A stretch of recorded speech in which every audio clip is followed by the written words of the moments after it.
बिस्मिल्लाहिर्रहमानिर्रहीम। Welcome to MK academy. Previous lectures में हम बी सप्लाइन कर्व की थ्योरी डिस्कस कर चुके हैं। In this video we are going to start the MATLAB code for the B spline curve. इसको हम स्टेप बाय स्टेप लेके चलेंगे। फर्स्ट ऑफ ऑल हम यूजर डिफाइंड फंक्शंस बनाएंगे, जिनको हम बाद में अपने मेन कोड में या अपने ड्राइवर कोड में as a built in function use करेंगे। तो मैं सबसे पहले ब्रीफली डिस्कस कर लेते हैं कि यूजर डिफाइंड फंक्शन और बिल्ट इन फंक्शंस क्या होते हैं। नॉर्मली मैटलैब कोड में दो तरह के फंक्शंस होते हैं। बिल्ट इन फंक्शंस यानी कि जो मैटलैब के अपने फंक्शंस हैं। फॉर एग्जांपल स्क्वायर रूट जब हम लेना होता है तो हम SQRT और राउंड ब्रैकेट्स में वो नंबर लिख देते हैं जिसका हमने स्क्वायर रूट लेना है। तो ये मैटलैब का बिल्ट इन फंक्शन है। इसके अलावा आइगन वैल्यूज और आइगन वेक्टर्स फाइंड करने के लिए मैटलैब का फंक्शन है, बिल्ट इन फंक्शन है। अगर यूजर इस तरह के बिल्ट इन फंक्शंस बनाता है तो उसे यूजर डिफाइंड फंक्शंस कहते हैं, जिसको हम as a built in function use कर सकते हैं। तो बी सप्लाइन कर्व के लिए जो सबसे पहली चीज रिक्वायर्ड होती है वो होती है नॉट वेक्टर्स। हम दो तरह के नॉट वेक्टर्स डिस्कस कर चुके हैं, एक यूनिफॉर्म नॉट वेक्टर्स, एक non uniform not vectors. Uniform not vectors में हमने दो टाइप्स पढ़ी थी, एक पीरियोडिक और ओपन यूनिफॉर्म नॉट वेक्टर्स।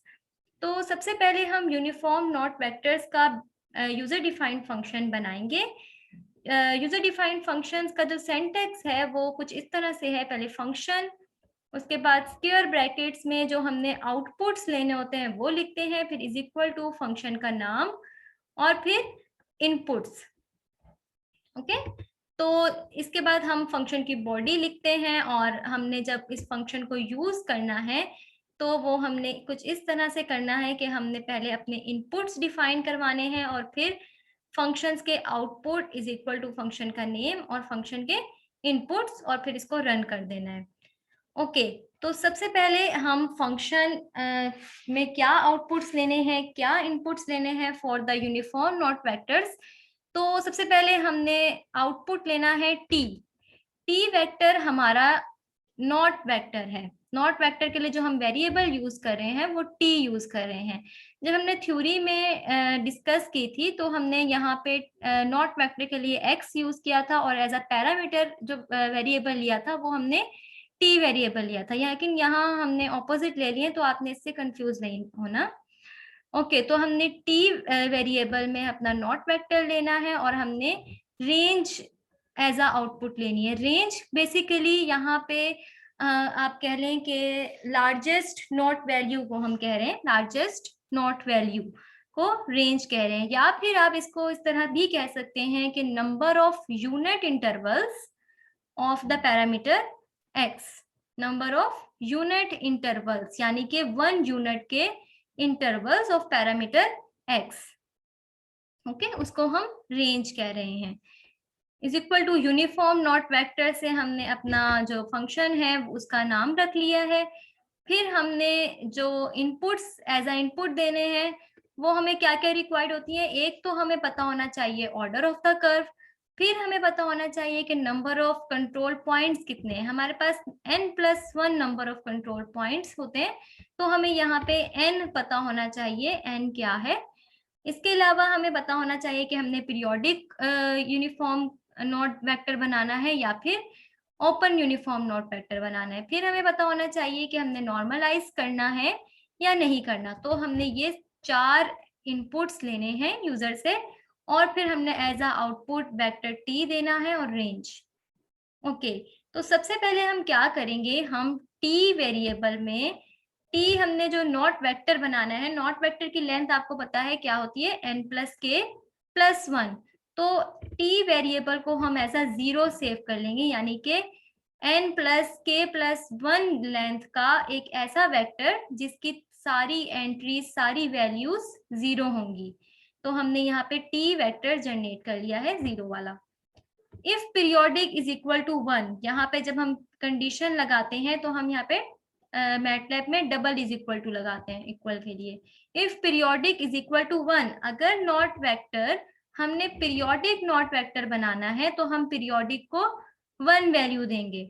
अगर पीरियोडिक की वैल्यू 1 होगी तो रेंज जो है वो हमारे पास n+k होगी, यानी कि जो सबसे बड़ा नॉट वैल्यू होगी, सबसे बड़ी नॉट वैल्यू वो n प्लस के होगी। आप देखिए क्योंकि हम 0 से स्टार्ट करते हैं, तो 0 से स्टार्ट करते हुए हमारे पास 0 1 2 3, तो जो सबसे बड़ी नॉट वैल्यू आती है वो n प्लस के आती है।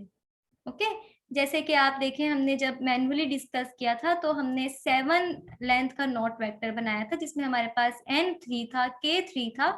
तो हमारे पास जो लार्जेस्ट नॉट वैल्यू आई थी वो 6 आई थी, हमने 0 से स्टार्ट किया था। तो n प्लस के पीरियोडिक के केस में जो सबसे बड़ी नॉट वैल्यू आती है वो n प्लस के आती है। तो हमने यहाँ एक वेक्टर जनरेट कर लिया है t, जो 0 से स्टार्ट होगा और 1 1 के डिस्टेंस है। जब हम यहाँ पे कोई डिस्टेंस नहीं लगाते तो बाय डिफॉल्ट 0 डिस्टेंस होता है, t कॉलन रेंज। 0 से लेके रेंज तक हमारे पास 1 1 यूनिट के डिस्टेंस से एक वेक्टर जनरेट हो जाएगा। एल्स यानी कि अगर ये नहीं है, इफ पीरियोडिक 1 के इक्वल नहीं है, तो हमारे पास जो वेक्टर होगा वो uniform not open uniform knot vector होगा, और उसमें जो हमारे पे रेंज होगी वो n माइनस के प्लस 2 होगी। आपने ओपन यूनिफॉर्म जब हमने डिस्कस किए थे तो हमने कहा था कि अगर जो हमारी फर्स्ट और लास्ट के एंट्रीज हैं वो 0 होंगी और वो रिपीट होती हैं।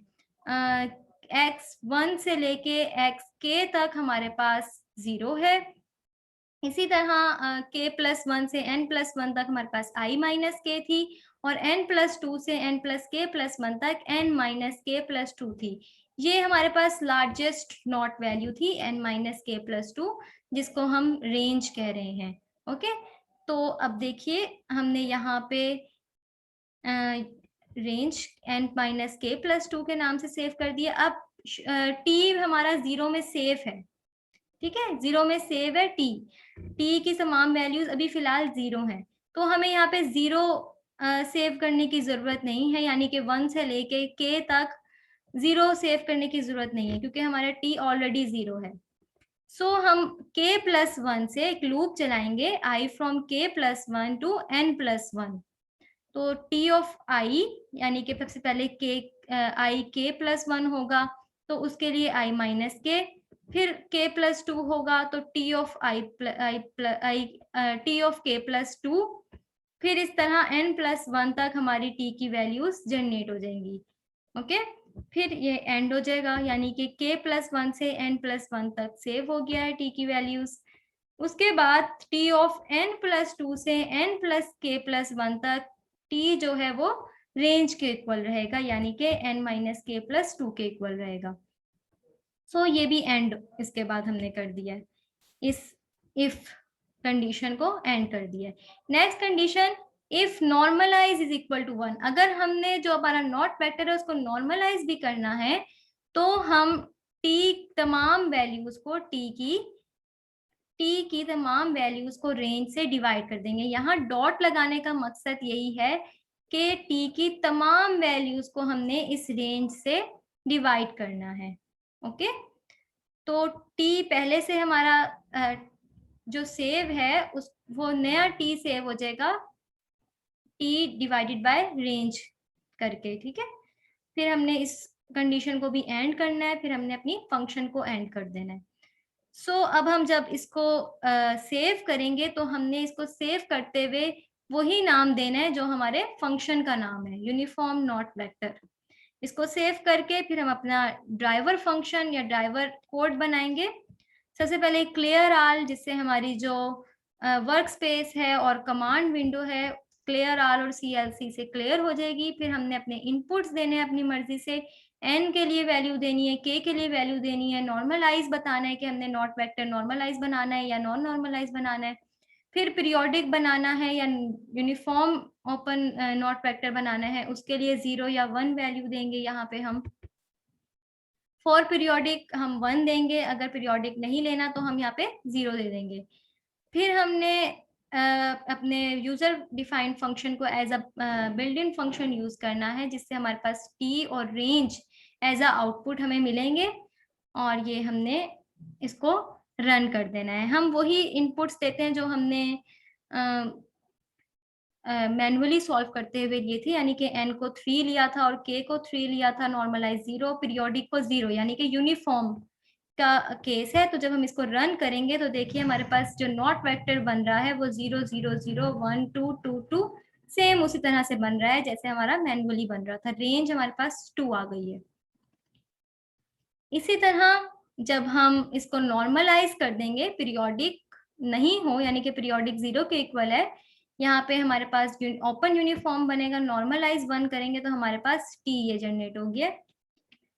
इसी तरह अगर जब हम पीरियोडिक को 1 कर देंगे और फिर रन करेंगे तो हमारे पास ये पीरियोडिक नॉट वेक्टर जनरेट हो जाएगा, बिल्कुल जैसे मैनुअल सॉल्व करते हुए हमने किया था। और अगर हम इसको नॉर्मलाइज को 1 करके रन करेंगे तो हमारे पास ये टी वेक्टर जनरेट हो जाएगा और रेंज हमारे पास ये आ जाएगी 6। ओके, रेंज हमारे पास 6 आ रही है, यानी कि यहाँ पे हम रेंज को number of non zero unit intervals कह सकते हैं of x। okay, so if you have any query about this you can ask in the comment section below. Thank you so much. next video में हम further MATLAB code discuss करेंगे और अपने first order basis B spline basis functions generate करेंगे as a user defined function. Thank you so much.